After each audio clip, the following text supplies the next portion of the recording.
I never thought I'd be the family success story at 73. For decades, I was Luna the disappointment, Luna the embarrassment, Luna who threw away her trust fund to chase some foolish dream in Italy.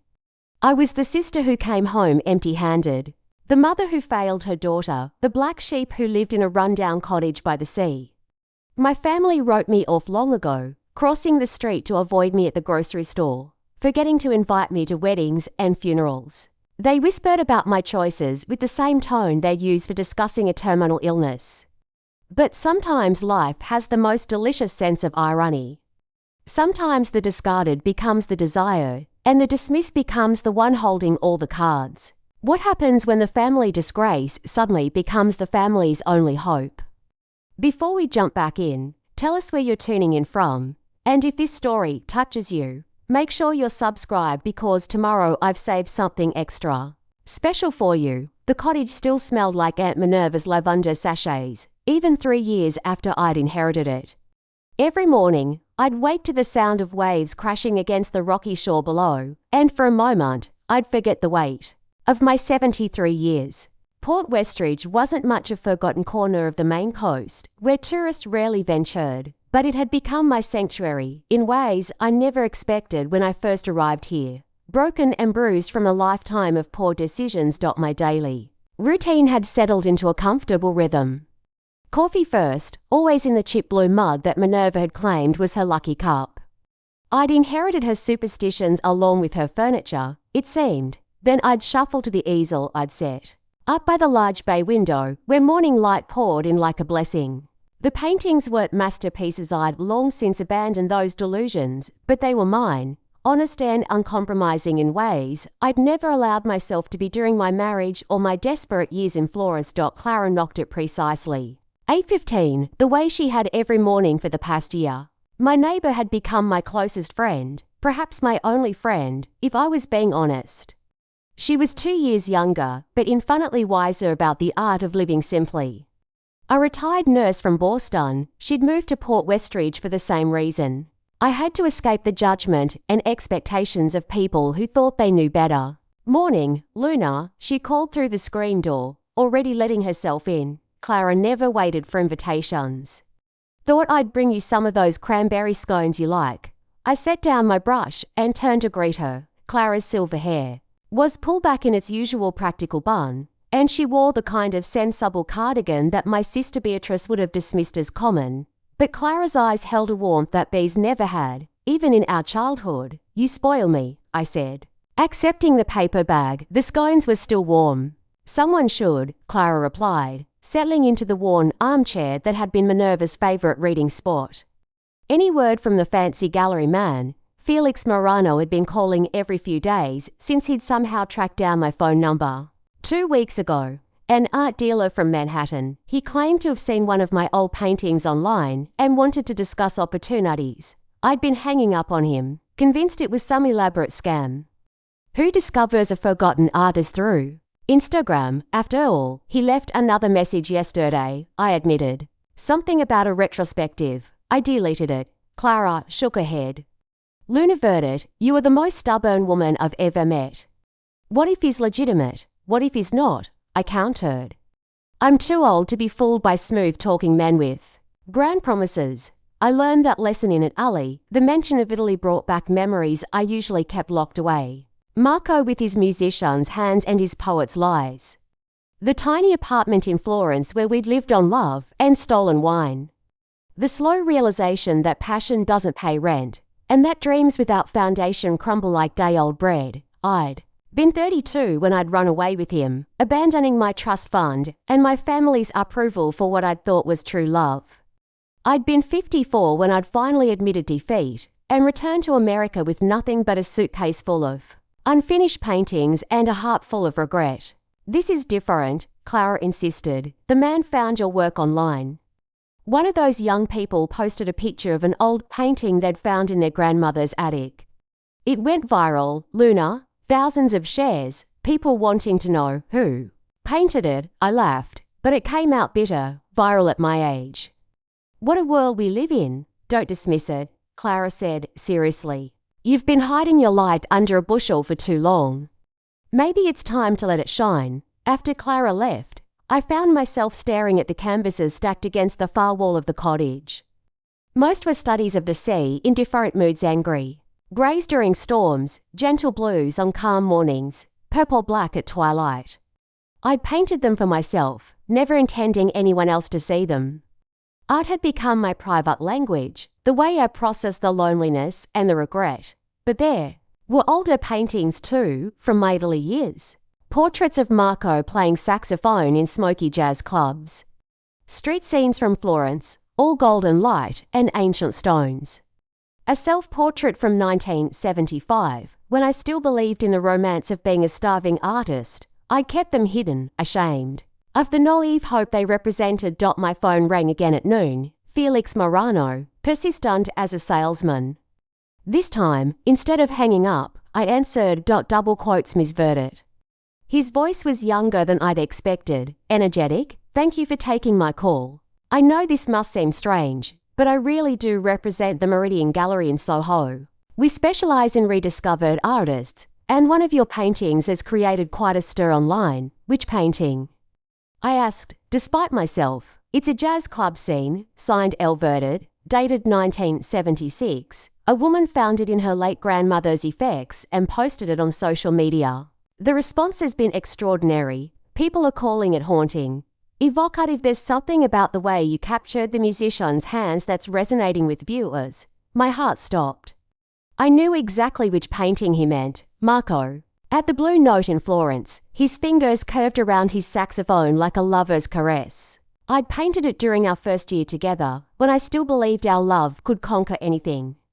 I'd sold it to a tourist for grocery money in 1979, never expecting to see or hear of it again. Ms. Verdit? Are you there? Yes, I whispered. I'm here. We'd love to arrange a meeting. Perhaps you have other works from that period. There's definitely a market for your style. Mid-century jazz scene paintings are very collectible right now. Collectible, as if my heartbreak was a commodity to be bought and sold. But something in Felix's voice suggested genuine enthusiasm rather than mere profit motive. I'll think about it, I said finally. That's all I ask. I'll email you some examples of our recent exhibitions. Take your time. After I hung up, I sat in the cottage's quiet, listening to the sea and the distant cry of gulls. For 20 years, I'd been invisible, dismissed, forgotten. My family had written me off as a cautionary tale, the daughter who'd chosen poorly, and paid the price. Even my own daughter, Marianne, barely spoke to me, seeing me as an embarrassment to her successful corporate image. But maybe Clara was right. Maybe it was time to stop hiding. I walked to the stack of canvases and pulled out the jazz club painting of Marco. Even after all these years, it captured something true about that moment: the intimacy of music, the way love feels when you're young and foolish enough to believe it's forever. I'd been a different person then, fearless in ways I couldn't imagine now. My phone buzzed with an email notification. Felix Morano had sent a gallery catalogue featuring their recent Rediscovered Voices exhibition. The artists were all women, all older, all previously overlooked. Their paintings sold for thousands of dollars, and the review spoke of mature perspectives and life-earned wisdom. I thought about Minerva, who'd lived in this cottage for 40 years, painting watercolours that she never showed anyone. She'd left me everything when she died: the cottage, her art supplies, and a safety deposit box I'd never had the courage to open. Maybe she'd seen something in me that I'd forgotten existed. The afternoon light was fading when I finally picked up the phone and called Felix back. Mr. Morano, this is Luna Verdit. If your offer is genuine, I'd like to discuss it further. Felix arrived on a Thursday morning in October, driving a rental car that looked wildly out of place in Port Westridge's weathered landscape.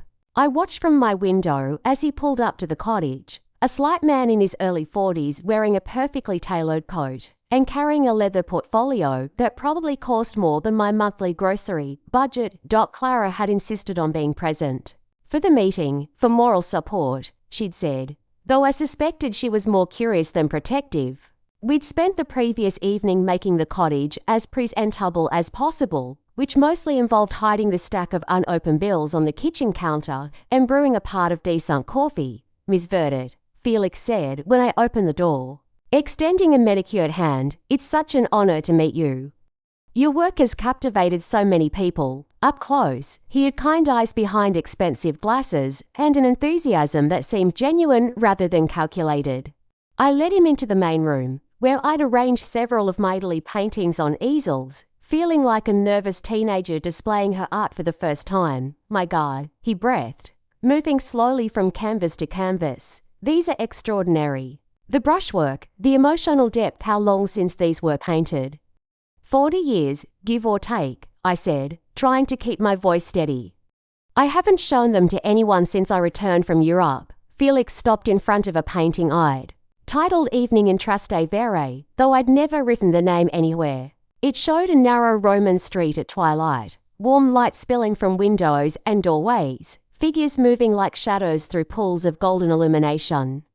I'd painted it during a brief trip to Rome with Marco, back when we still believed geography could solve our problems. This composition is remarkable, Felix said, leaning closer. The way you've used light to create intimacy in such a vast urban space. It's reminiscent of Hopper, but with a European sensibility that's entirely your own. I felt a flush of pleasure that I tried to suppress. 40 years of being told my choices were mistakes had made me suspicious of compliments. What exactly are you proposing?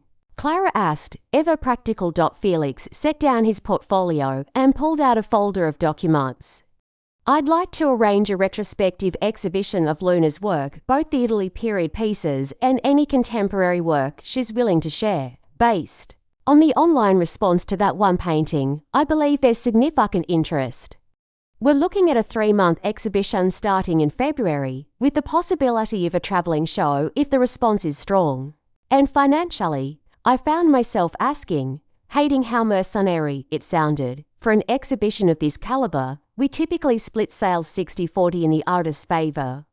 Given the rarity and quality of these works, I'd estimate individual pieces could sell for anywhere from $15,000 to $50,000. I nearly dropped my coffee cup. $50,000 more than I'd made in some entire years since returning from Italy.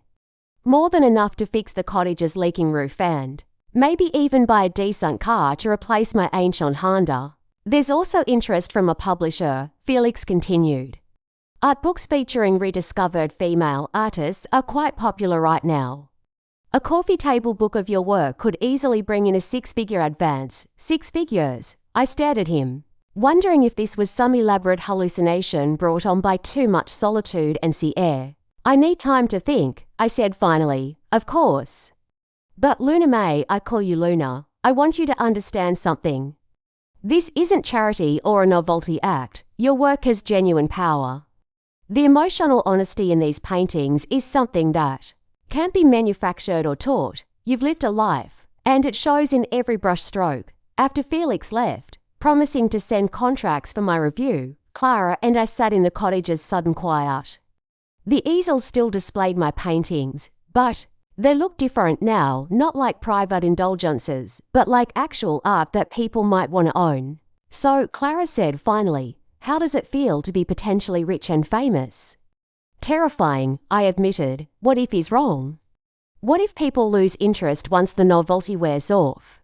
What if he's right? Clara countered. What if this is your moment, Luna? What if all those years of struggle were leading to this? That evening, alone in the cottage, I found myself calling Marianne for the first time in 6 months. My daughter had built a successful career in corporate consulting, traveling constantly, living in a Manhattan apartment that probably cost more per month than I spent in a year. We spoke perhaps 4 times a year, stilted conversations that left both of us feeling vaguely guilty. Mum? Marianne's voice carried surprise and a hint of wariness. Is everything okay? I'm fine, dear.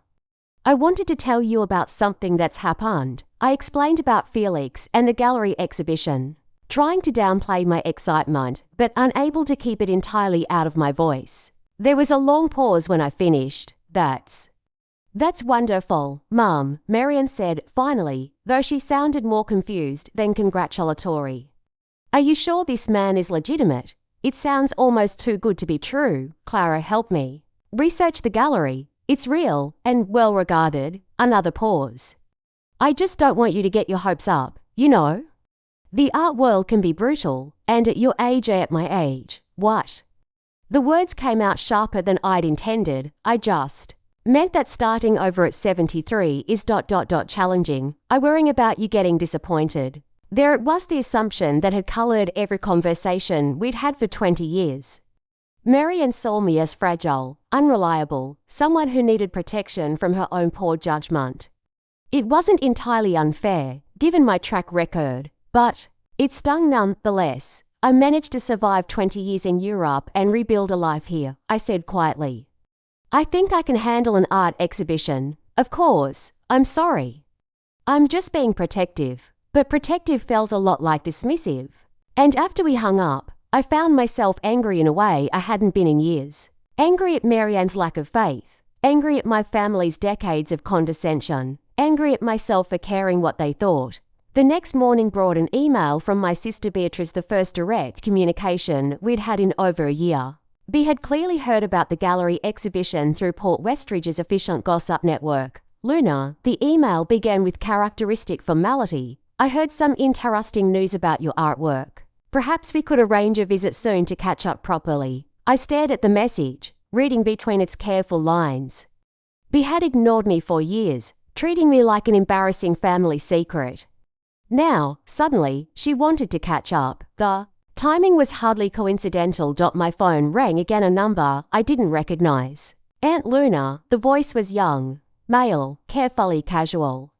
This is Dean, Bea's son. I hope you don't mind me calling. Dean, my nephew, whom I'd seen perhaps a dozen times in his 38 years. Bea had made sure her children understood that Aunt Luna was not someone to emulate or spend much time with. What can I do for you, Dean? I asked, keeping my voice neutral. I heard about your art exhibition. That's fantastic news. I've always admired your artistic talent, you know. I was actually hoping we could meet for coffee sometime. I'm in the area on business, and I'd love to hear more about your work. More lies wrapped in casual enthusiasm. Dean had never shown the slightest interest in my art, and I doubted he could identify a paintbrush if his life depended on it. Business in Port Westridge. I asked, how unusual? A slight pause. Well, Portland, actually, but I thought it would be nice to reconnect, family and all. Family. The word that had been weaponized against me for decades, used to justify exclusion and disapproval. Now, suddenly, everyone wanted to reconnect. I hung up without committing to anything, but I wasn't foolish enough to believe the calls would stop. Word was spreading through the Verdett family network, and I could already imagine the conversations taking place in Bea's elegant Boston drawing room. Luna, the family failure, might actually be worth something after all. The irony wasn't lost on me. For 20 years, I'd longed for their acceptance, their acknowledgement that maybe I hadn't completely wasted my life. Now that it might finally be coming, I wasn't sure I wanted it. I spent the afternoon painting, working on a new canvas, a view of the cottage from the beach below, surrounded by autumn colours and storm clouds. It felt different now, knowing that strangers might someday hang it on their walls, that critics might analyse its composition and meaning. The freedom I'd found in painting for myself alone was already beginning to shift, and I wasn't sure if that was loss or growth. That evening, Felix called with updates on the exhibition planning. The response to the initial announcement had been overwhelmingly positive, with several collectors already expressing interest. A prominent art critic wanted to interview me for a magazine profile. There's one more thing, Felix said, his voice slightly hesitant. We've had an inquiry from a documentary filmmaker. She's working on a project about artists who found success later in life. Would you be interested in participating? A documentary? My story told for the world to see. My mistakes and regrets examined by strangers. The thought terrified and thrilled me in equal measure. I'll consider it, I said, which seemed to be my answer to everything these days. After hanging up, I walked out to the cottage's small deck, where I often sat in the evenings to watch the sunset over the water. The October air was crisp, carrying the smell of salt and dying leaves. Soon, winter would arrive, bringing the kind of isolation that I'd grown to treasure. But everything was changing now.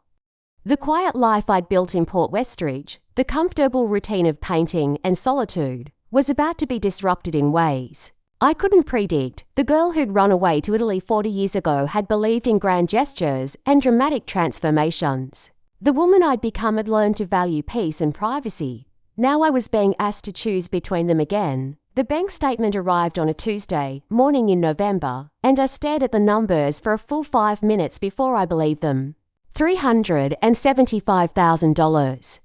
Felix had sold for paintings during the exhibition's preview weekend, and this was my 60% share of the proceeds. After decades of scraping by on my modest social security and the occasional art lesson payment, I was looking at more money than I'd ever imagined having. Clara found me sitting at my kitchen table, still in my robe, with the statement spread out before me like evidence of some impossible crime. "Well," she asked, settling into the chair across from me, "how does it feel to be rich?" "Unreal," I said honestly. "I keep expecting someone to call and say it's all been a mistake." "No mistake, honey. Felix called while you were out yesterday. Apparently, there's a waiting list for your paintings now. 3 more sales are pending. And the book deal is moving forward." The book deal, another surreal development. A publisher wanted to create a coffee table book featuring my work, with an advance of $100,000. The girl who'd sold paintings for grocery money in Florence could never have imagined such numbers. "Have you thought about what you'll do with it?" Clara asked gently. I hadn't, really. The money felt abstract, like something happening to someone else. But practical concerns were beginning to surface. The cottage needed a new roof before winter. My ancient Honda was held together with prayer and stubbornness. I could afford to be comfortable now, maybe even generous. "I suppose I should call a financial advisor," I said. "Figure out how to manage it properly, probably wise. Though I suspect you'll have plenty of people offering to help you manage it." Clara was right, of course. The phone calls had intensified as word of my success spread. Dean had called twice more, each time with increasingly elaborate reasons why we should meet. Beatrice had sent another email, this one mentioning that she'd be in the area soon and hoped to stop by. Even distant cousins I hadn't heard from in decades were suddenly reaching out, full of warm memories I didn't share. But the call that surprised me most came that afternoon from Marianne. "Mum," she said without preamble, "I've been thinking about our last conversation, and I owe you an apology." I nearly dropped the phone. Marianne didn't apologize often, and never without cause. "What for, dear?" "For not believing in you. For assuming this gallery thing was some kind of scam. I looked up the exhibition online, and ... Mum, your paintings are beautiful. I had no idea you were so talented." The words hit me harder than I'd expected. My daughter, seeing my work for the first time as an adult, finally understanding that maybe her mother hadn't been completely foolish after all. "Thank you," I managed. "That means more than you know. I was wondering could I come visit. Not for money or anything like that. I just ... I'd like to see the paintings in person, to understand this part of your life that I never knew about." We arranged a visit for the following weekend, and after hanging up, I found myself crying for reasons I couldn't entirely name. Relief, maybe? Or the exhaustion that comes from carrying shame for so long that you forget how heavy it is until you finally set it down. The crying stopped abruptly when I heard a car in my driveway. Through the window, I saw a familiar black Mercedes, Beatrice's car. My sister emerged wearing her usual armor of expensive clothing and perfect posture, surveying the cottage with the kind of expression she might use for a crime scene. I opened the door before she could knock, not wanting to give her the satisfaction of being kept waiting. "Beatrice," I said. "What a surprise. Luna?" She air-kissed my cheek, careful not to muss her lipstick. "You look well. Prosperity suits you." We stood in the doorway for a moment, sizing each other up like boxers before a match. B was 76 but looked 65, thanks to the kind of maintenance that required both money and vanity.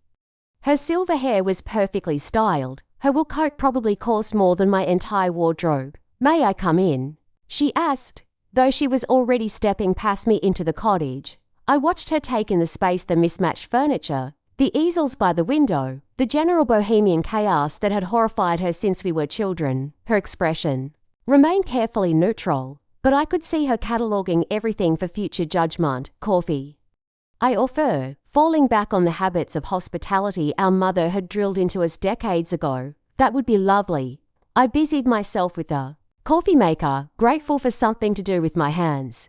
Bea settled into Minerva's old armchair, looking distinctly out of place among the worn cushions and paint-stained throws. So, she said, once I'd served the coffee in my mismatched cups, I understand congratulations are in order. An art exhibition in New York. How exciting. It's been a wonderful surprise, I said carefully. Yes, well, you always were the artistic one in the family. Mother used to say you saw the world differently than the rest of us. This was revisionist history of the highest order. Our mother had considered my artistic inclinations a character flaw to be corrected, like poor posture or speaking too loudly. But I let it pass. What brings you to Port Westridge, Bea? She sipped her coffee delicately, buying time. Can't a sister visit without an ulterior motive? She could, I said, but she doesn't, usually. Bea's composure cracked slightly. That's hardly fair, Luna. We've all been busy with our own lives for 20 years. You made it quite clear you preferred your independence. We respected that. Another revision. What they'd respected was their own comfort, their ability to maintain their social standing without having to explain their embarrassing bohemian sister. But I was tired of fighting old battles. What do you need, Bea? She set down her cup and folded her hands in her lap, a gesture I remembered from childhood when she was about to confess some minor transgression to our parents. Richard's business is in trouble, she said finally, the construction company. There was some mismanagement. We're facing bankruptcy. Richard, her husband of 50 years, who'd built a small empire of commercial properties and government contracts. The man who'd never missed an opportunity to remind me how foolish I'd been to abandon financial security for artistic dreams. I'm sorry to hear that, I said, and meant it. Despite everything, I didn't wish genuine hardship on anyone. We're going to lose the house, Bea continued, her voice barely above a whisper. Everything we've worked for. Richard's talking about moving to one of those senior communities in Florida. The house, the sprawling Victorian in Beacon Hill, that had been the setting for countless family gatherings I'd been excluded from. The symbol of Bea's success, her proof that she'd chosen correctly while I'd chosen poorly. What do you expect me to do about it? I asked gently. Bea looked up at me with eyes that held more vulnerability than I'd seen since we were children. I know I don't have the right to ask. I know we haven't been close, but you're my sister, Luna, my only sister. There it was, the admission wrapped in an appeal to blood loyalty. Bea needed money, and I was the only family member who had it. The irony was exquisite. The sister who'd spent decades excluding me from the family was now asking me to save it. How much? I asked. $200,000 would be enough to satisfy the creditors and keep the house. I know it's a lot, but we'd pay you back, of course.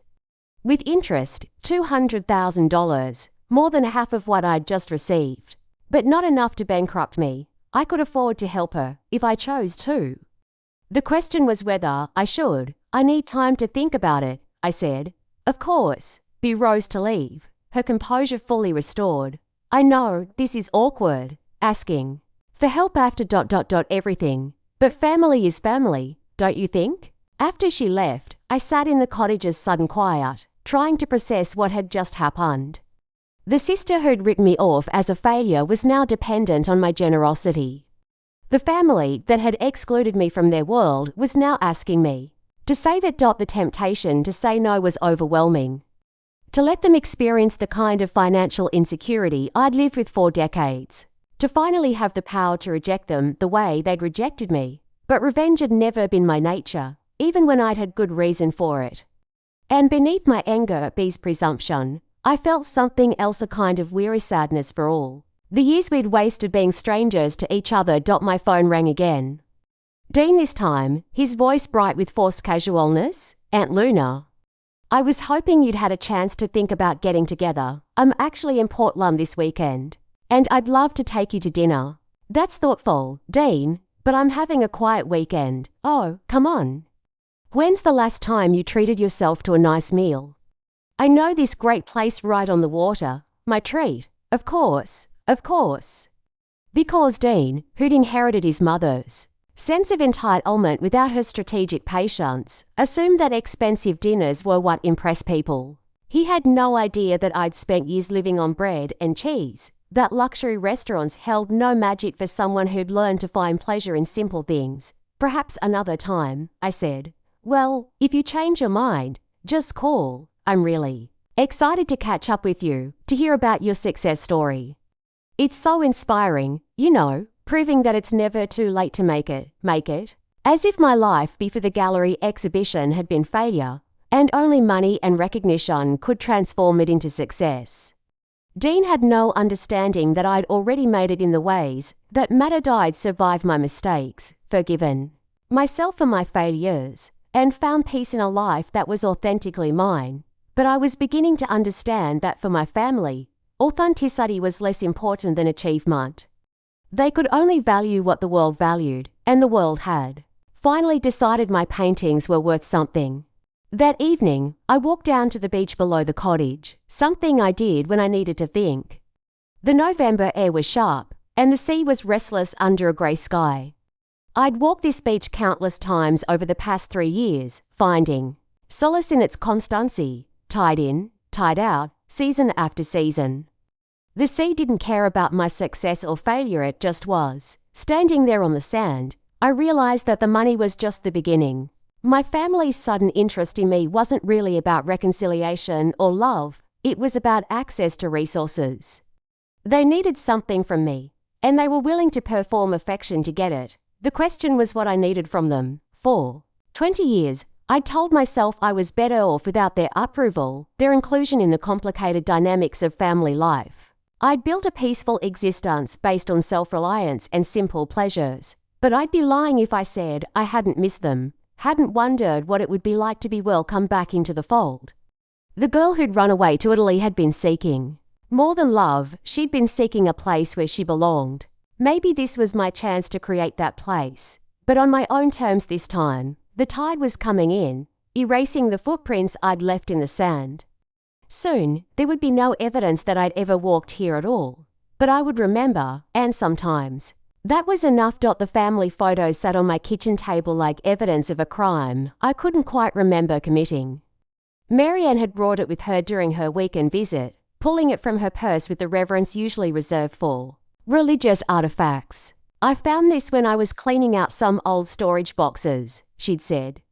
I thought you might want it. The photograph was from Christmas 1972, taken in the ground foyer of my parents' house in Chestnut Hill. We were all their mother and father. In their formal holiday best, Beatrice holding 2-year-old Dean, Richard looking young and confident, and me, 28 and pregnant with Marianne.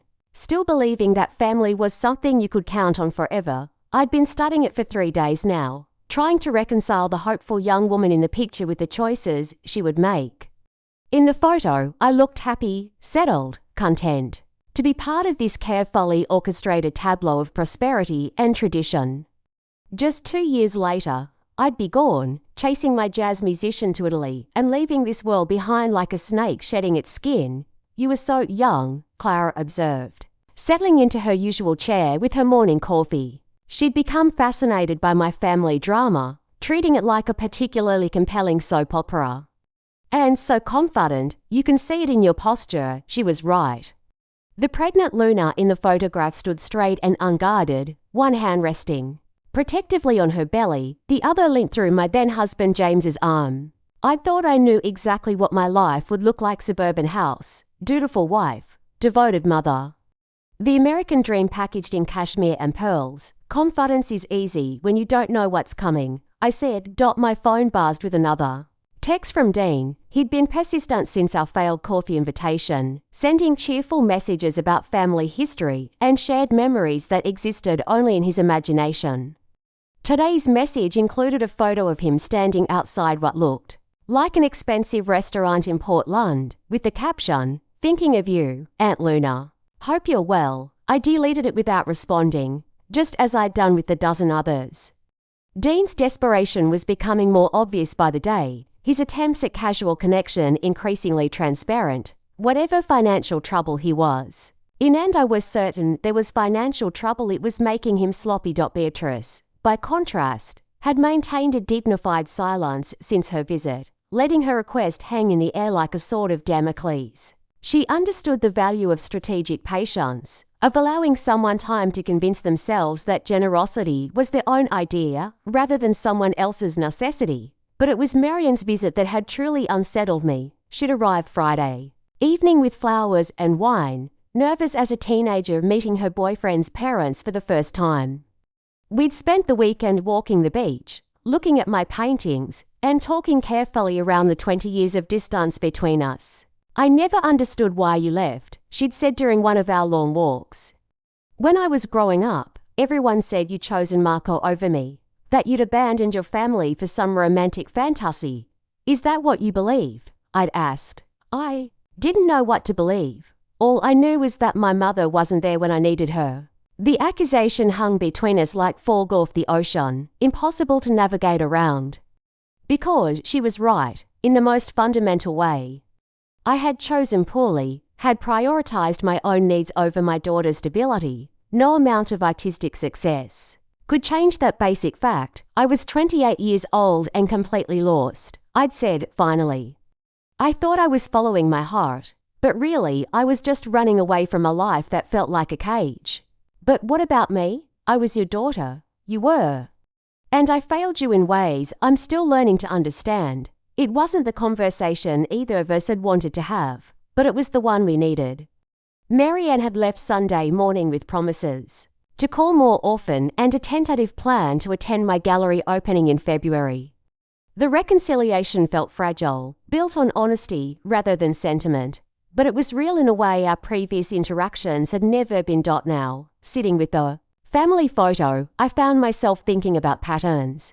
How families pass down their damage like heirloom jewelry, each generation wearing the same wounds in slightly different styles. My parents had valued appearance over authenticity, achievement over acceptance. They'd loved us conditionally, withholding approval until we proved ourselves worthy of it. I'd rebelled against that system by rejecting it entirely, but in doing so, I'd inflicted the same wounds on Marianne.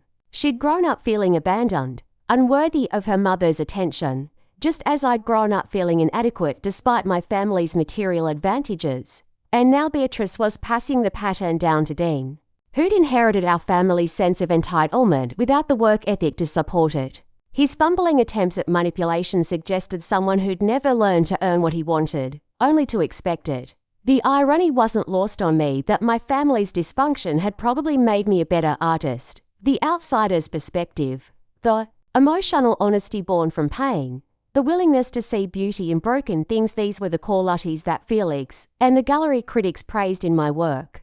My suffering had become valuable, transformed into something people wanted to own.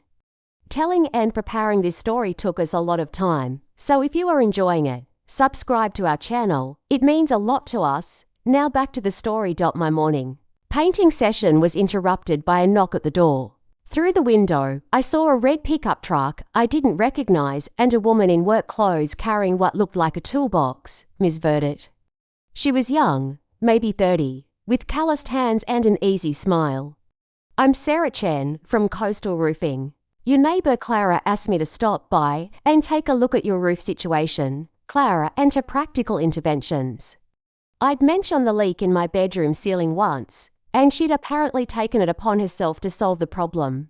"I didn't call for an estimate," I said. "No charge for looking," Sarah replied. "Clara's been after me for months to check on you. Says you're too stubborn to ask for help even when you need it." I let her examine the roof, watching from the ground, as she climbed around with the confidence of someone who'd spent years working with her hands. When she came down, her expression was serious. "It's not terrible, but it's not good either," she said. "You've got some missing shingles, a few spots where water's getting through. Winter's coming, and you don't want to wait much longer." "How much?" I asked. "Full replacement, maybe $15,000. Repairs might hold you through spring for about $15,000. A month ago, it would have been impossible. Now, it was barely a dent in my bank account." The shift in perspective was dizzying, from counting every dollar to being able to write checks for more money than I used to make in a year. Do the full replacement, I said. When can you start? Sarah looked surprised. Really? Most people want to think about it, get more estimates. I'm tired of thinking about things, I said, and realized it was true. For too long, I'd been paralyzed by indecision, afraid to commit to anything that might prove me wrong again. But money, whatever its other complications, brought freedom from that particular fear. After Sarah left with promises to start work the following week, I found myself restless in a way I hadn't been for years. The cottage felt too small, my routine too confining. I'd spent 3 years building a life of careful limitations, and now those boundaries were chafing like ill-fitting clothes. I drove to Portland that afternoon, something I rarely did without a specific purpose. The city felt different, somehow brighter, more welcoming, full of possibilities I'd trained myself not to see. I walked through the old port, looking in gallery windows and bookshops, feeling like a tourist in my own state. At a small cafe near the waterfront, I ordered an expensive lunch and sat by the window watching people pass by. A young couple argued quietly at the next table, their voices carrying the kind of intensity that comes from believing your problems are the most important things in the world. An elderly man fed pigeons from a paper bag, smiling at each bird as if greeting an old friend. I thought about the documentary filmmaker Felix had mentioned, wondered what story she'd want me to tell. The redemption narrative was obvious. Woman leaves family for love, fails, returns in shame, finds success decades later. It was tidy, marketable, inspiring in the way that people seem to crave. But the real story was messier, less satisfying. The truth was that I'd made terrible choices and hurt people I loved. That success at 73 didn't erase decades of struggle and regret. The truth was that my family's sudden interest in me felt more like opportunism than love, and I wasn't sure forgiveness was something I could afford. My phone rang as I was walking back to my car.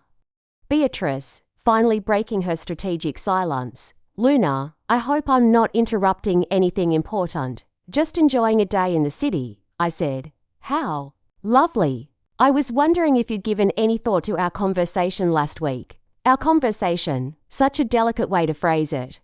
Not my request for money or my admission of failure, but our conversation, as if it had been a mutual exchange, rather than a one-sided plea. I've been thinking about it, I said truthfully. I know it's a difficult position to be in. Having family members ask for help is never comfortable. There was something in her tone, a careful modulation that suggested she'd rehearsed this conversation, planned each word for maximum impact. Beatrice approaching our parents for permission to attend a dance, knowing exactly how much deference to show and when to assert her own desires. It's not about comfort, I said. It's about understanding what kind of relationship we're building here. A pause. I'm not sure I follow. Are you interested in having a sister, B? Or do you just need someone with money? The question hung between us like a challenge thrown down. I could hear Beatrice breathing, calculating her response. That's hardly fair, she said, finally. Of course I want a relationship with you. We're family. We've been family for 73 years, I pointed out. It's only now that you're interested in a relationship. That's not true. We've all been busy with our own lives, our own responsibilities. But family is forever, Luna, when we're old. And grey, well, older and grey, who else will we have? It was a good answer, I had to admit. Appealing to mortality and loneliness, the fears that probably kept most people her age awake at night. But I'd already faced those fears during my years of isolation, had already made peace with the possibility of dying alone and unmourned. I'll let you know, I said, and hung up before she could respond. That evening, I sat on my deck watching the sunset paint the sky in shades of amber and rose. Tomorrow, Sarah would start replacing my roof. Next week, I'd meet with a financial advisor about managing my suddenly substantial bank account. In February, my paintings would hang in a Manhattan gallery for strangers to judge and hopefully purchase. Everything was changing, and I wasn't sure if I was driving the change or simply trying not to be crushed by it. The family that had rejected me wanted me back, but only because I'd finally become valuable to them. The daughter I'd failed was reaching out, but our relationship felt fragile as spun glass, and I was different too, not just because of the money, but because of what the money represented. For the first time in my adult life, I had choices. Real choices, backed by resources and freedom from desperation. I could help my family or ignore them. I could rebuild relationships or protect my peace.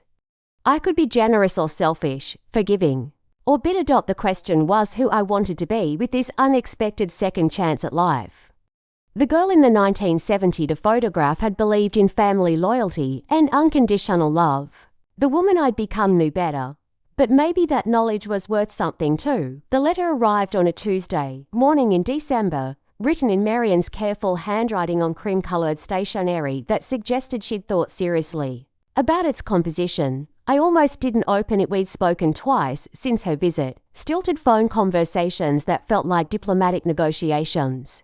But something about the weight of the envelope, the formality of receiving an actual letter in an age of texts and emails, made me pour a cup of coffee and sit down to read it properly. Dear Mum, it began, and I was surprised by how much that simple salutation meant to me. She hadn't called me Mum in our phone conversations, had stuck to careful pronouns and you instead of acknowledging our relationship directly. I've been thinking about our weekend together, about the things we said and the things we didn't say.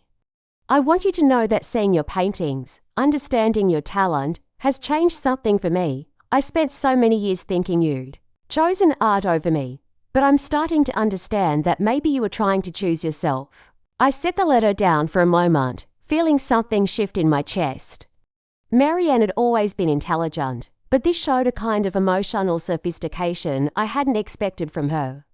The corporate consultant who dealt in facts and figures was revealing a deeper understanding of human motivation.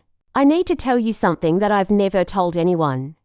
When you left for Italy, I wasn't just angry, I was relieved. The fighting between you and Dad had been going on for months, and the house felt like a war zone, even at 7 years old. I could feel how unhappy you were, how trapped you felt. Part of me understood that you had to leave, even if I couldn't articulate it then. Relieved. My daughter had been relieved when I abandoned her. The revelation was devastating and liberating at the same time. All these years, I'd carried the guilt of traumatizing her with my departure, but maybe she'd understood more than any of us had given her credit for. What I couldn't understand was why you didn't take me with you. I know that sounds naive now. A single mother trying to make it as an artist in a foreign country couldn't support a child. But the 7-year-old in me felt like you'd chosen Marco over me, chosen your freedom over my security. That feeling has shaped every relationship I've had since then. There it was, the heart of our estrangement. Not just that I'd left, but that I'd left her behind. That I'd chosen my own liberation over her need for a mother. It was the one choice I'd never been able to fully explain or justify, even to myself. I'm telling you this not to hurt you, but because I think we both need to understand where the damage comes from before we can heal it. I've spent 40 years expecting the people I love to leave me. I've ended relationships before they could end me. I've built a life that doesn't require anyone else, because the first person I ever needed taught me that need is dangerous. I was crying now, tears that felt like they'd been held back for decades. My successful, independent daughter, who'd seemed so self-assured, had been carrying this wound all along, had shaped her entire life around the fear of being abandoned again. But here's what I want you to know: I don't blame you anymore. Seeing your paintings, understanding what you were trying to create, has helped me see that you weren't just running away from us. You were running towards something too. And maybe that's not entirely selfish. Maybe that's brave. The letter continued for another page, proposing that we try a different kind of relationship, one based on honesty rather than guilt, on who we were now rather than who we'd failed to be then. She suggested regular visits, shared experiences, a slow rebuilding of trust that didn't require either of us to pretend the past hadn't happened. I know, this is a lot to ask. The letter concluded. You've built a life without me, and it might be easier to keep it that way. But I'm hoping we can try something new. I'm hoping it's not too late for us to learn how to be a mother and daughter who actually like each other. I read the letter 3 times, each reading revealing new layers of thought and feeling. Marianne had clearly spent weeks crafting it. Choosing each word carefully, it was an olive branch, but one offered with eyes wide open, acknowledging the difficulties ahead rather than glossing over them with false sentiment. My phone rang while I was still processing the letter's implications. Felix, calling with updates on the exhibition preparations. "Luna, I hope you're sitting down," he said without preamble. "We've had to expand the exhibition." The response has been unprecedented. Collectors, museums, critics, the Times wants to do a feature story. And there's interest from Los Angeles and London for travelling shows. The Times, the New York Times, writing about my work. The girl who'd sold paintings for grocery money in Florence could never have imagined such a thing. "There's something else," Felix continued. "We've had an offer for your entire collection. A private collector who wants to keep the works together. It's a substantial offer, more than we'd make selling them individually." "How substantial?" $800,000. I nearly dropped the phone. $800,000 for paintings I'd kept hidden in a cottage for 20 years, works I'd considered evidence of my failure rather than proof of my talent. "Who's the collector?" I asked. "A woman named Victoria Ashford. She's a patron of the arts, has an important collection focused on women artists who worked outside the mainstream. She sees your early works as documentation of a particular moment in cultural history, the intersection of American expatriate experience and European bohemian life, cultural history." My heartbreak and poor decisions had become cultural history. There was something both validating and absurd about that transformation. "I need time to think," I said, which had become my standard response to every major decision these days. "Of course. But Luna, this kind of opportunity doesn't come along often. To have your work recognized at this level, acquired by a serious collector, it validates everything you've accomplished." After Felix hung up, I found myself walking through the cottage, looking at my paintings with new eyes. These works that had been my private companions for so long were about to become public property, owned by strangers, interpreted by critics, reduced to monetary values and art historical significance. The thought should have thrilled me, but instead it felt like a kind of death. The intimate relationship between artist and creation was being severed, replaced by the cold machinery of commerce and reputation. My failures were becoming my success, but at the cost of their private meaning. Clara arrived as I was standing in front of the painting of Marco at the jazz club, the work that had started this entire transformation. "You look like someone who's just been hit by good news she doesn't want," Clara observed. I told her about Marianne's letter and Felix's call, about the private collector, and the unprecedented interest in my work. Clara listened without interruption, her nurse's training evident in the way she processed complex information. "So," she said, "finally, you're about to become very wealthy and possibly famous. Your daughter wants to rebuild your relationship. And you're wondering why none of this feels like the victory it should be. Am I that transparent? You're that human," Clara said kindly. "You spent 20 years learning to live without these things: success, family connections, financial security. Now they're all being offered to you at once, and you're not sure you trust any of it." She was right, of course. Trust was the issue. I'd learned to distrust grand gestures and sudden reversals of fortune, had come to value the steady rhythms of a life built on modest expectations.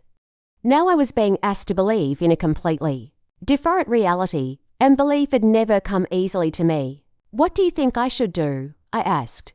"I think you should stop asking what you should do and start asking what you want to do," Clara said.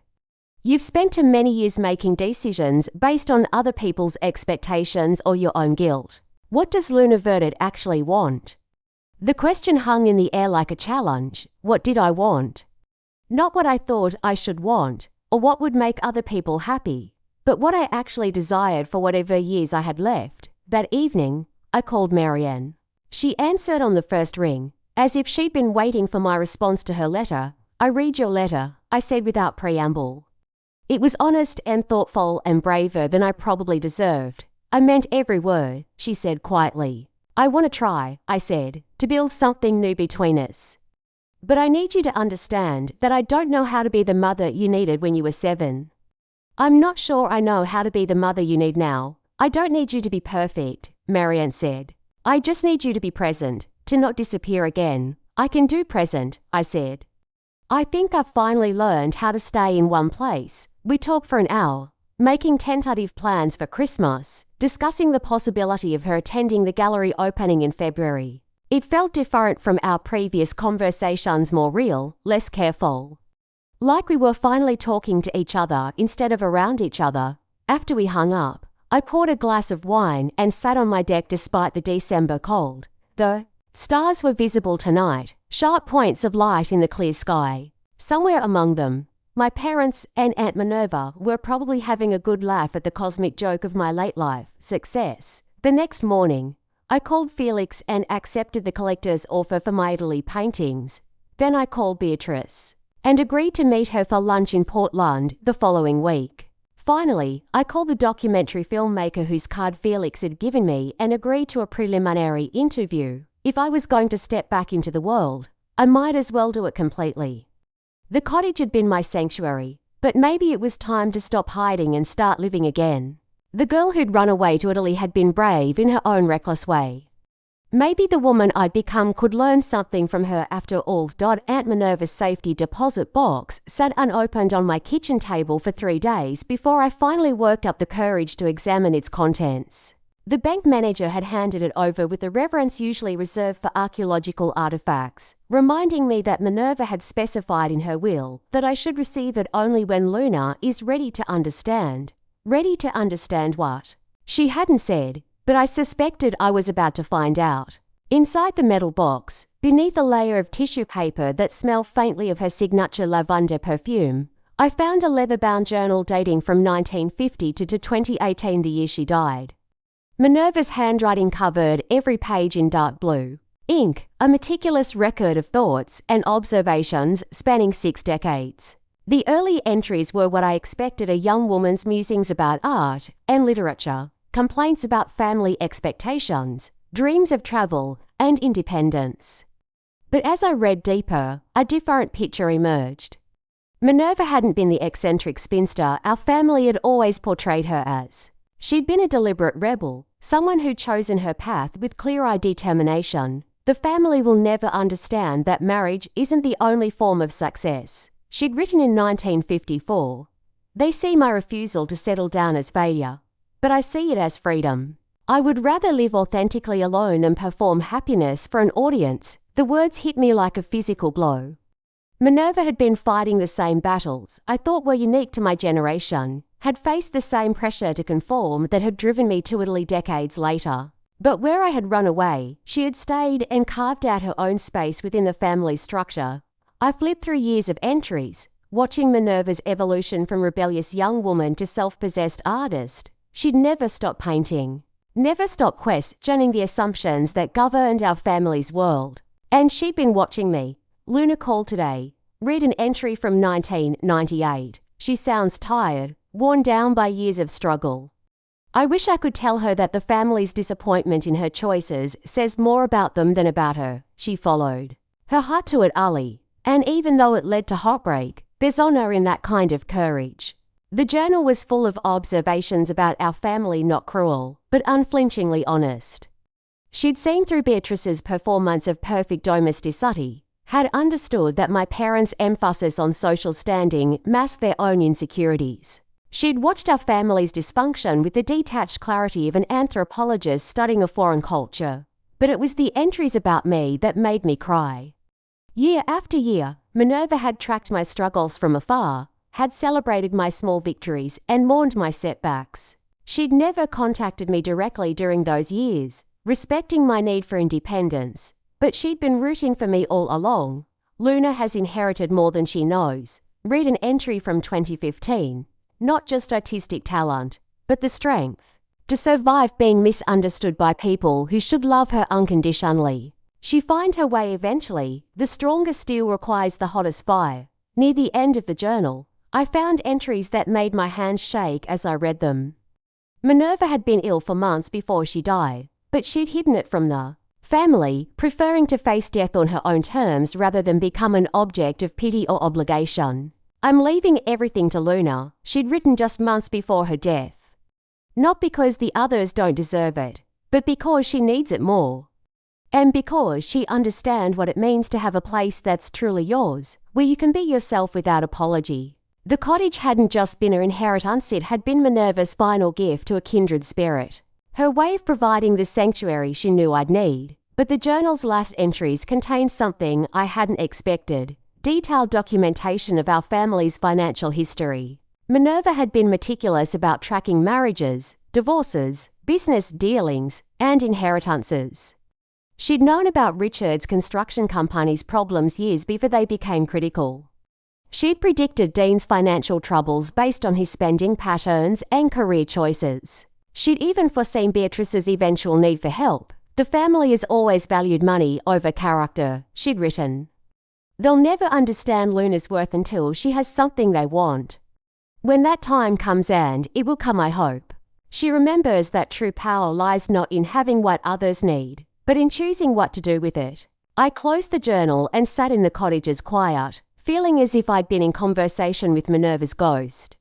She'd left me more than property and possessions, she'd left me a blueprint for understanding my family and my place within it. The wisdom of someone who'd spent 60 years observing their patterns and dynamics. My phone rang, interrupting my thoughts. Beatrice, calling to confirm our lunch meeting. Luna, I hope I'm not calling too early, she said, her voice carrying the carefully controlled warmth she used when she wanted something. Not at all, I was just reading. Wonderful. About lunch tomorrow, I was thinking we could meet at that lovely place by the harbour, the one with the outdoor seating. Even in December, Beatrice was thinking about appearances. The harbour restaurant was visible from the street, ensuring that anyone driving by would see us dining together like the reconciled sisters we pretended to be. That's fine, I said. But, B, I should tell you that I've made my decision about the money. A pause. Oh, I'll help you, I said. But there are conditions. Another pause, longer this time. What kind of conditions? We'll discuss them tomorrow, noon, right? After hanging up, I realized that Minerva's journal had given me something invaluable: perspective. Reading her observations about our families, dynamics had shown me patterns I'd been too close to see clearly. Beatrice's need for control, Dean's sense of entitlement, the way financial stress brought out both the worst and most desperate aspects of their personalities. But it had also shown me something else: the power of choosing your own narrative. Minerva had refused to let the family define her worth, had created her own measure of success based on authenticity rather than achievement. She'd found a way to live within the family structure without being crushed by it. That afternoon, I drove to the bank, where I'd been meeting with financial advisors about managing my sudden wealth. The numbers were staggering now between the painting sales, the book advance, and the collector's purchase of my Italy works. I was looking at close to $2 million. More money than I'd ever imagined having, enough to live comfortably for the rest of my life and still leave a substantial inheritance. The key is diversification, my advisor, Janet, was saying. Bonds, stocks, real estate. You want your money working for you, but you also want security. For someone who'd spent years living paycheck to paycheck, the concept felt almost foreign. But I was learning that financial security brought its own complications. Every decision carried more weight when you had more to lose. I want to set aside some money for family assistance, I told Janet. A separate account that I can access when needed. How much were you thinking? $300,000 to start, I said, and watched Janet's eyebrows rise slightly. Even to someone accustomed to managing substantial accounts, it was a significant sum. May I ask what kind of assistance? Janet asked diplomatically. Family members going through difficult times. But I want the funds structured so that any assistance comes as a loan, not a gift.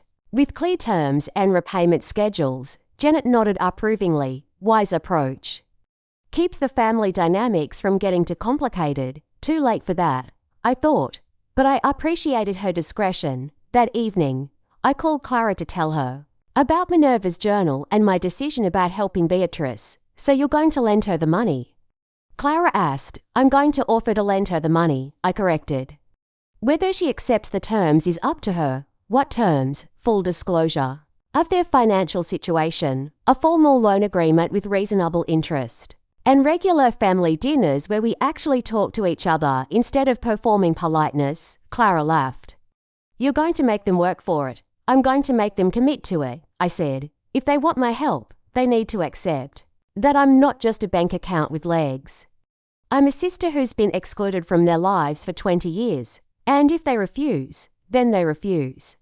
I'll still be fine, and they'll figure something else out. The next morning, I dressed carefully for lunch with Beatrice, choosing clothes that struck a balance between prosperity and understatement. Not the designer outfit she'd expect from someone with new money, but not the thrift store finds she'd grown accustomed to seeing me wear either. The harbour restaurant was exactly as elegant and visible as we had intended. She arrived precisely on time, wearing a wool dress that probably cost more than my monthly grocery budget, but showed the subtle wear of someone making expensive clothes last longer than usual. You look wonderful, she said, air-kissing my cheek. Prosperity really does suit you. We ordered our meals with the careful politeness of diplomats negotiating a treaty. Be asked about my art exhibition. I inquired about her grandchildren. We danced around the real reason for our meeting until the main course arrived. So, Beatrice said finally, cutting her salmon with surgical precision, you mentioned conditions yesterday. I pulled a folder from my purse, copies of the loan documents Janet had helped me prepare. I'm willing to lend you the 200,000 you need, I said, at 3% interest, repayable over 10 years. Beatrice set down her fork and examined the papers, her expression unreadable. A formal loan agreement. It protects both of us, I said. Clear terms, no confusion. About expectations. And the other conditions, monthly family dinners, I said. Here, at my cottage, wherever you prefer. But we actually spend time together, not just crisis management. Beatrice looked up from the documents, and for a moment, her carefully composed. Mask slipped. You want us to be a family again. I want us to try, I said. I don't know if it's possible after all these years, but I think we owe it to ourselves to find out. She was quiet for a long moment, staring out at the harbour, where winter waves crashed against the dock. When she looked back at me, her eyes held something I hadn't seen since we were children: vulnerability. I don't know how to do this, she admitted. I don't know how to be your sister instead of your judge. Neither do I said.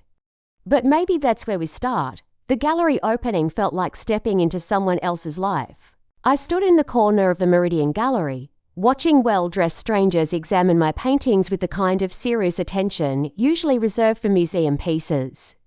Red dots appeared next to frames with alarming frequency, each one representing thousands of dollars, each one meaning another piece of my private history would go home with someone I'd never met. Luna Verdit. A woman with perfectly styled grey hair and expensive jewelry approached with the confidence of someone accustomed to being noticed. I'm Victoria Ashford. We've spoken on the phone, the collector who'd bought my entire Italy series. In person, she was smaller than I'd imagined, but she radiated the kind of authority that comes from decades of having people take your opinions seriously. Miss Ashford, I said, shaking her offered hand. Thank you for coming, thank you for trusting me with those extraordinary paintings, she replied. I've hung them in my study, and I spend hours with them. The emotional complexity, the way you captured that particular moment in your life, they're treasures. My mistakes and heartbreak, elevated to the status of cultural artifacts. It should have felt like vindication, but instead I found myself wondering what Marco would think if he knew his image now hung in some wealthy woman's study, transformed from memory into commodity. Luna, Felix appeared at my elbow, practically vibrating with excitement. Have you seen the Times review? It's extraordinary. He thrust his phone at me, displaying a review that began with the words "a life finally recognized." The critic praised my unflinching emotional honesty and mature perspective on love and loss, describing my Italy paintings as haunting documents of expatriate dreams deferred. Dreams deferred, such a polite way to describe complete failure. There's already interest in a retrospective at the Whitney, Felix continued. And a gallery in Paris wants to show your work. Luna, you're about to become internationally recognized. Internationally recognized at 73. There was something both thrilling and absurd about achieving fame when most of my contemporaries were settling into retirement communities and early bird dinners. Mum.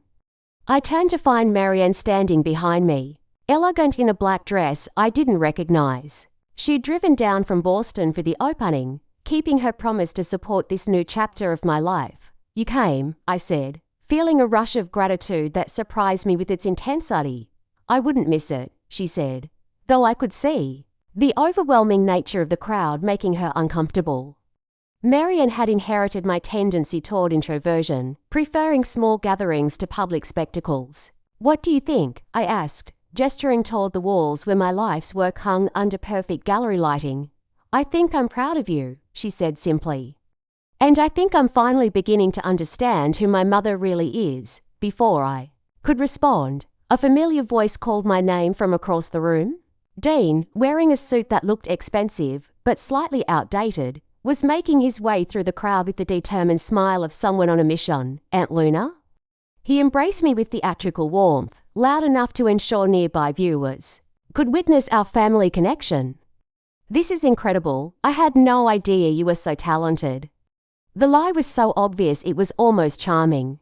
Dean had never shown the slightest interest in my artistic abilities, but here he was, playing the proud nephew for an audience of potential collectors and critics. Thank you for coming, Dean, I said, keeping my voice neutral. I brought Mother, he said, gesturing toward the gallery entrance where Beatrice stood looking like she'd rather be anywhere else.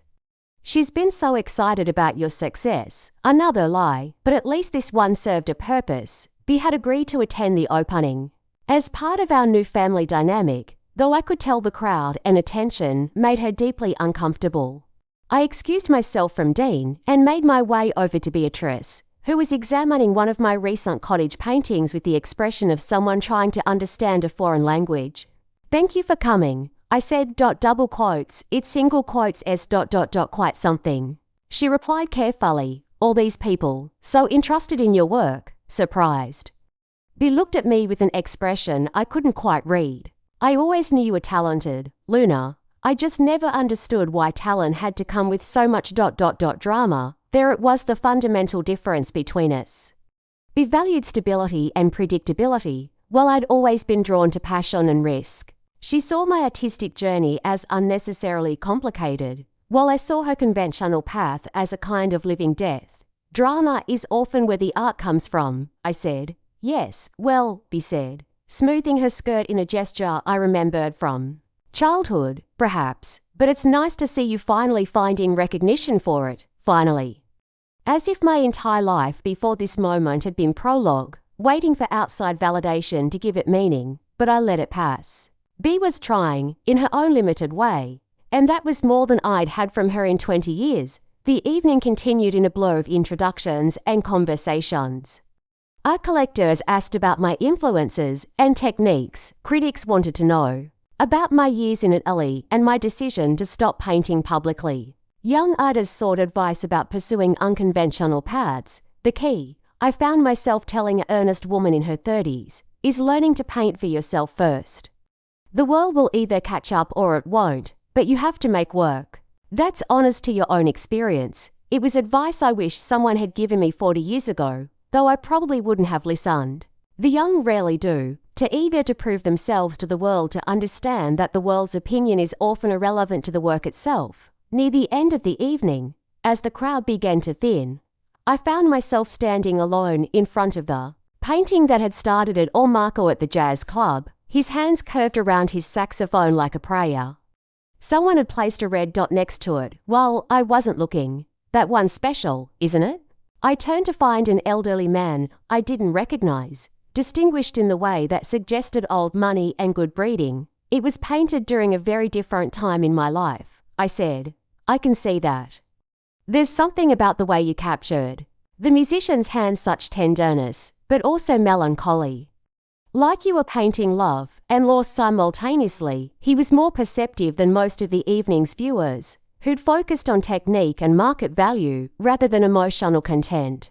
Are you an artist? I asked. A collector? And occasionally, a musician myself, he smiled.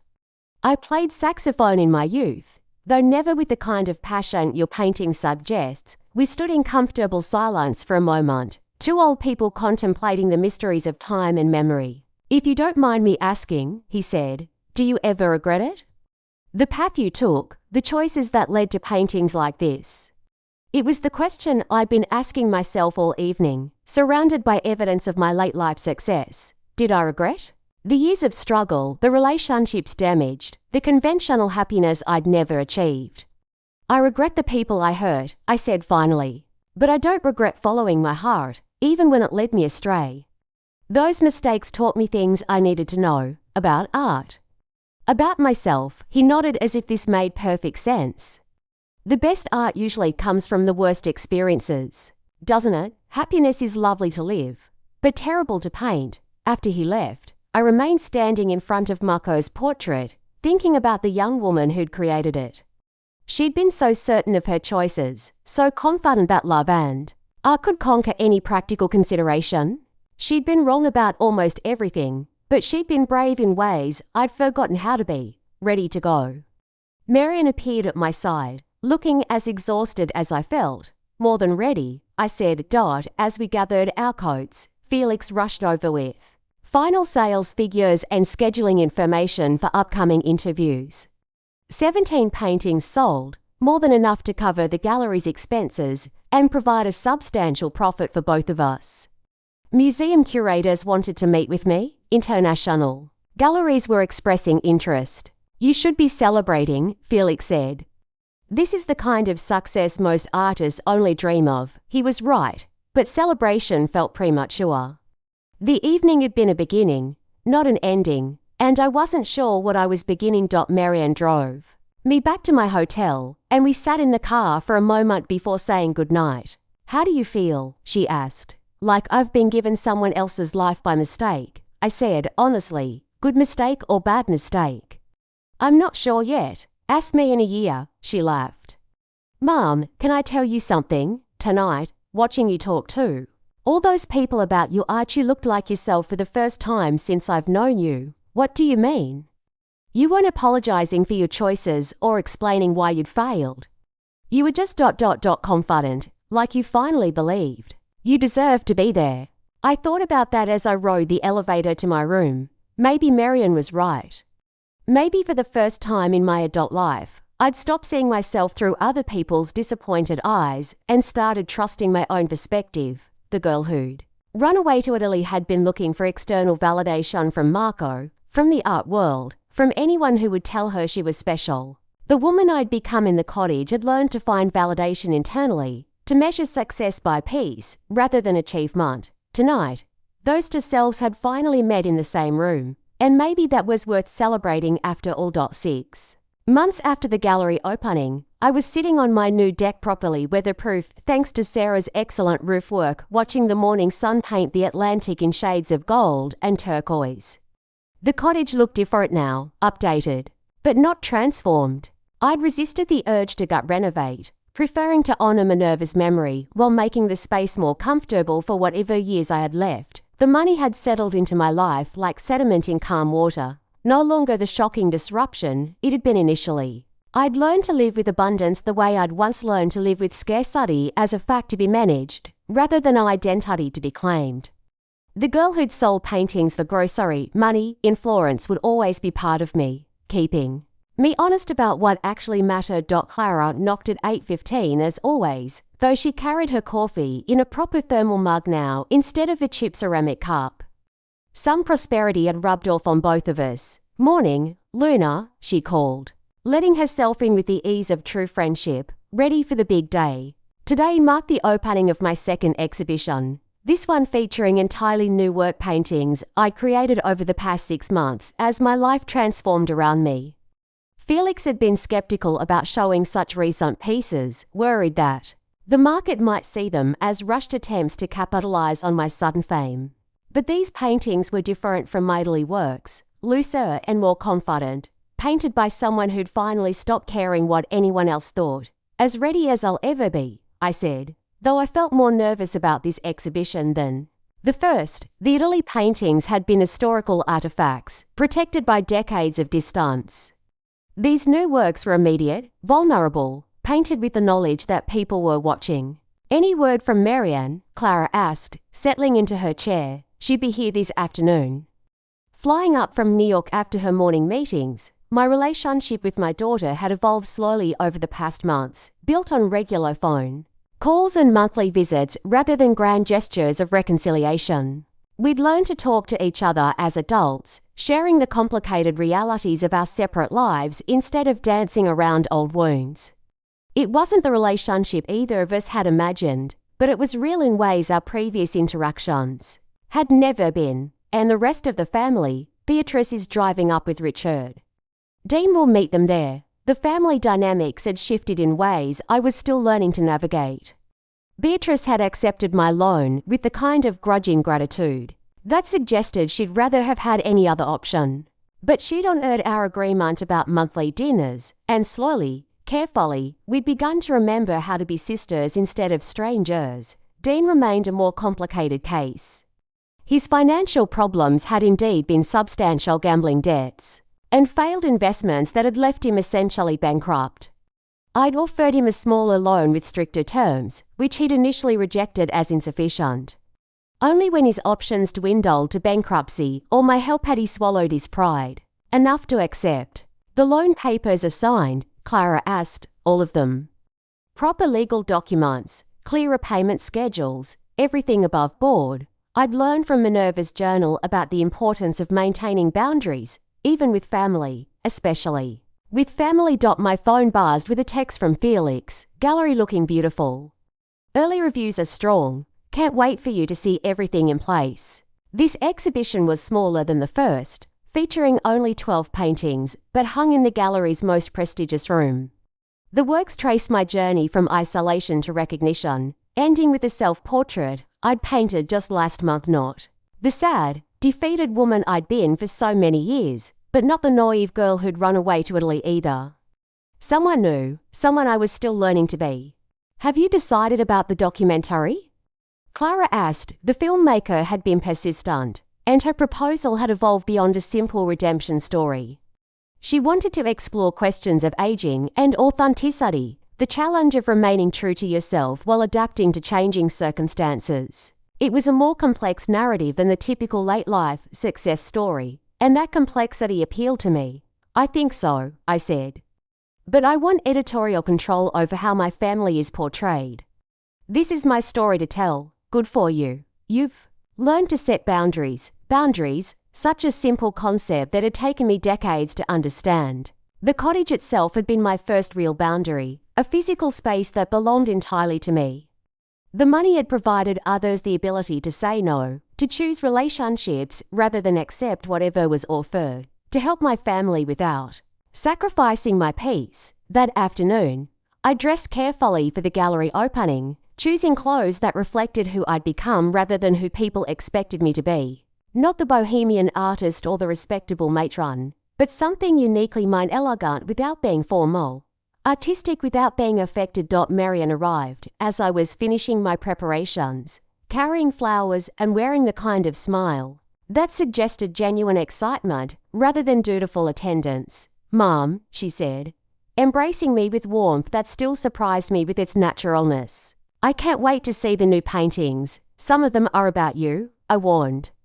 "About us. I hope that's okay. I trust you to tell the truth," she said.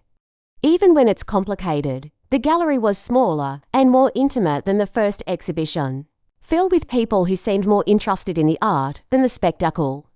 Felix had learned from our previous experience, inviting serious collectors and critics rather than the social climbers who dominated the earlier opening. Luna, Victoria Ashford, appeared immediately, elegant as always. "I've been looking forward to this for months." The new work represents such growth. I'd grown comfortable with Victoria over the past months, appreciating her genuine enthusiasm for art over investment potential. She'd become something like a friend, though the kind of friend you make at 73 based on shared interests rather than shared history. "Thank you for coming," I said. "Your support has meant everything." The evening progressed more smoothly than I'd expected. People seemed to understand these paintings in ways they hadn't. The Italy works, responding to their immediacy and honesty. A painting I'd titled Learning to Stay showed the cottage at sunset, warm light spilling from its windows onto the surrounding garden. Another, Mother and Daughter, captured Marianne and me walking on the beach during one of her visits. Our figures small against the vast sky, but clearly connected. Aunt Luna. Dean appeared at my elbow, his enthusiasm more measured than it had been at the first opening. The loan agreement had clarified our relationship in ways that were probably healthier for both of us.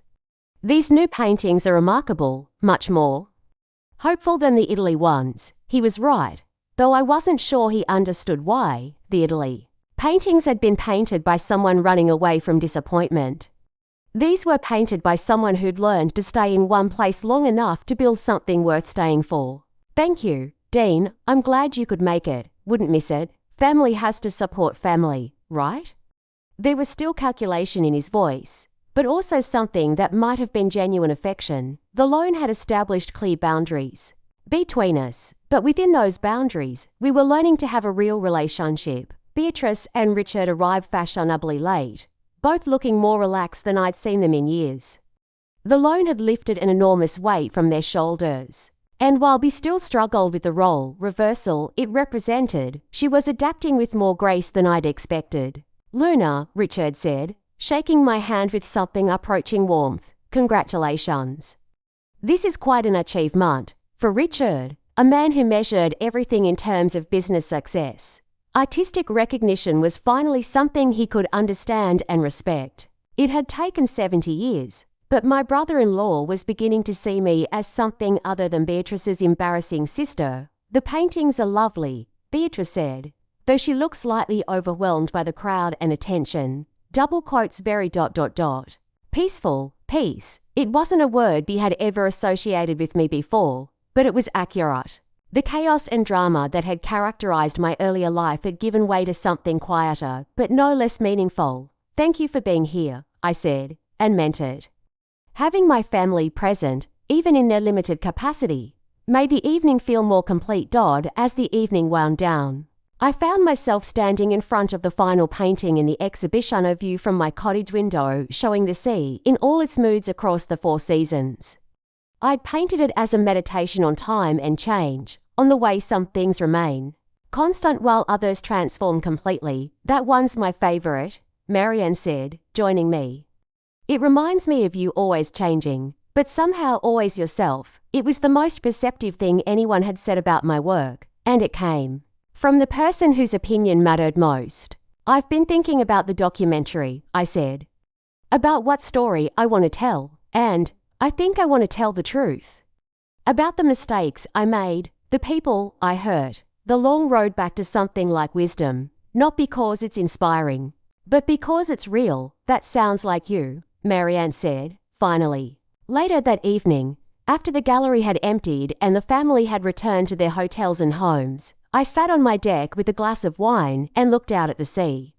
The cottage was quiet except for the sound of waves and the distant cry of gulls, the same sounds that had surrounded me for 3 years, anchoring me to this place and this life. The girl who'd run away to Italy had been looking for transformation, for some external force that would make her into the person she wanted to be. She'd believed in grand gestures and dramatic changes, in love as salvation and art as escape. The woman I'd become had learned different lessons. That transformation happens slowly, in small daily choices. That peace is more valuable than passion. That staying in one place long enough to build something real requires a different kind of courage than running away. But maybe the most important lesson was this: it's never too late to become who you actually are, as opposed to who you think you should be. The money and recognition were lovely, but they weren't what had saved me. What had saved me was finally learning to like the person I'd always been underneath all the mistakes and regrets. My phone buzzed with a text from Clara. Proud of you. See you for coffee at the usual time. The usual time, the usual ritual, the usual friendship that had become the foundation of my daily life. It wasn't dramatic or exciting, but it was real and dependable and mine. I finished my wine and went inside, passing the easel by the window where a new painting waited to be completed. Tomorrow, I would add a few more brushstrokes to the work in progress. The day after that, I would do the same. And eventually, like everything else in my life, it would become what it was meant to be, not perfect, but authentic, and somehow, that was enough. The cottage settled around me with the familiar creaks and sighs of an old building holding its shape against time and weather. Outside, the sea continued its eternal conversation with the shore, indifferent to human dreams and disappointments, but somehow comforting in its constancy. I'd finally learned to stay in one place long enough to call it home. At 73, it felt like the beginning of something rather than the end. And maybe that was the real gift of this unexpected chapter, not the money or fame, but the knowledge that life could still surprise you, even when you thought you'd figured it all out. They'd said I was the family disgrace, and maybe I had been, but disgrace, I'd learned, was just another word for authenticity in a world that valued performance over truth. And now they were begging me for loans, but more importantly, they were learning to see me as I actually was rather than who they'd expected me to be. It had taken a lifetime, but I'd finally found my way home to myself. And that was worth more than all the galleries and bank statements in the world. 6 months after the second exhibition, the cottage sat quietly against the backdrop of an early summer sky, its white trim freshly painted, its porch blooming with hanging baskets Clara had insisted on installing herself. The scent of salt water mingled with fresh basil from the garden bed, and Luna Verdett sat at her weathered desk by the bay window, pen poised above her journal. Her fingers hesitated. She had written in countless sketchbooks over the decades, filled canvases with the residue of longing and failure, love and doubt, but the words that came now, here in the quiet center of her life, felt heavier. More final, not an ending, perhaps, but something like a reckoning. She looked up. Beyond the window, the ocean was calm today, almost idle in its rhythm. The tide had gone out, revealing smooth rocks littered with mussel shells and kelp. Luna had always loved the tide pools, the way they teemed with life that no one noticed unless they knelt down and looked closely. Her paintings of them had surprised Felix, who said they showed a new layer of her voice, playful, luminous, even hopeful. Hopeful, a word she'd once dismissed as a luxury, a relic of younger, more foolish years. But now, in this season of unanticipated abundance, she was learning it again like a language long forgotten. The second exhibition had gone better than anyone, including Felix, had expected. Unlike her Italy series, which had sold quickly because of their rarity and history, the new paintings were still raw. The art world had watched closely, ready to pounce on signs of decline or opportunism. Instead, they'd found a body of work that was bold, unguarded, alive. Luna's voice had emerged clearer now, not despite her age, but because of it. The reviews used words like liberated, vital, fierce. One critic wrote that her seascapes captured the stillness before epiphany, as if the water itself were waiting to speak. The final painting in the series, titled Inheritance, showed the view from her deck painted not as a romantic escape, but as a stronghold, weathered wood, twisted driftwood railings, her easel standing empty under a brilliant dawn. It sold for $110,000. Felix had wept. Now, with 2 exhibitions behind her, 3 interviews scheduled, and a 3rd show already in preliminary talks, Luna found herself returning to something quieter, the rituals of daily life. The people who had held her when no one else had bothered to look. Clara arrived at precisely 8:15, her steps familiar on the porch. She tapped the screen door as always, but didn't wait for an answer. "Morning, Luna," she said, a canvas tote swinging from her wrist. "I brought fresh rhubarb from the farmer's market." The young woman at the stand asked if I was Luna Verdett's friend. She looked about 19. "Thought I might faint from the attention," Luna laughed and stood, stretching. "Did you bask in the glory?" "I told her I taught you everything you know," Clara deadpanned. "True enough," Luna said. About stubbornness, at least. They settled into the small kitchen. While Luna prepared coffee, Clara peeled the rhubarb, pausing only to glance around at the space she knew better than her own home. So much had changed in the cottage: new countertops, refinished floors, a guest room converted into a proper studio, but Clara's place at the table had not. They ate scones from yesterday's batch, sipping coffee, reading from their respective devices. Clara had gotten Luna into online crossword puzzles. Luna had introduced Clara to a daily watercolor group on Zoom, which she now claimed was more fun than bridge. and less competitive. You're quiet, Clara said eventually. More than usual, Luna folded her hands. Marianne's letter arrived this morning. Clara set down her cup. And she's accepted the interview offer. She's going to speak on record for the documentary about us. About what it meant, growing up without me. Clara was silent for a long moment. Are you ready to hear what she says? No, Luna admitted, but I don't think I need to be ready to listen. I think I just need to show up. Clara nodded. That's what mothers do. Luna swallowed the lump rising in her throat. Later that afternoon, she walked the beach as the tide receded, her scarf trailing behind her like a banner in the wind. Port Westridge was warming up for the tourist season, though few would find this stretch of rocky shore. It was her sanctuary still. Even as her world had begun to widen, she passed the small driftwood shrine she and Marianne had built during her last visit, stones balanced on bones of sea-polished wood, a kind of temporary cathedral for old grief. They hadn't said what it was for when they built it, just gathered what the sea had given them and worked quietly side by side. The shrine still stood, sturdy in its impermanence. Back at the cottage, Luna changed into clean clothes and pulled out her leather journal, the one she'd started after reading Minerva's. Her aunt's voice still echoed in her mind. Not every day, not loudly, but in the quietest corners of decision-making. Luna wrote to her sometimes, as if Minerva might still be listening from wherever bold, stubborn women go when they're done making a mess of the world. She wrote now, Minerva, you said they'd come when they needed something, and you were right. But something strange has happened. Some of them stay, even after the need passed. B hasn't missed a dinner since February. We don't talk about the past much, but last month she brought photos from our mother's old albums. There was one of me at 7, wearing a smock and holding a paintbrush as if it were a sword.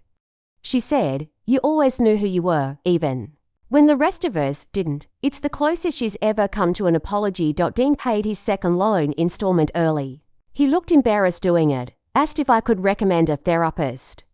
I told him I knew someone better, Clara, and Marianne. She said I love you on the phone last week. Not like a formality, like it cost her something to say, and she gave it anyway. So maybe you were right about something else. True power lies in choosing what to do with what others want from you. And right now, I choose not to close the door. Not again. She closed the journal gently, as if it were alive. Then she walked outside, past the easel that waited by the deck, and down the stone path toward her favorite spot on the cliffs. Tonight she would paint again, but not the ocean. She'd begun a new series, portraits this time, of Clara laughing in the garden, of Marianne with a book in her lap, head tilted in thought, of herself, half-shadowed, not trying to appear younger or stronger, but simply true. In one of her dreams, Marco had appeared again, not as the young man with the saxophone, but as he might be now, older, wiser, quiet. In the dream, he stood beside her easel, looked at the canvas, and said, it was always going to be you who told the story. Luna believed that now. She walked to the studio, turned on the soft light, and reached for the brush. It was time to begin again. Up next we have 2 more incredible stories that are waiting for you. Just click the image you want to watch and it will take you there. If you enjoyed this video, make sure to subscribe. It would mean a lot.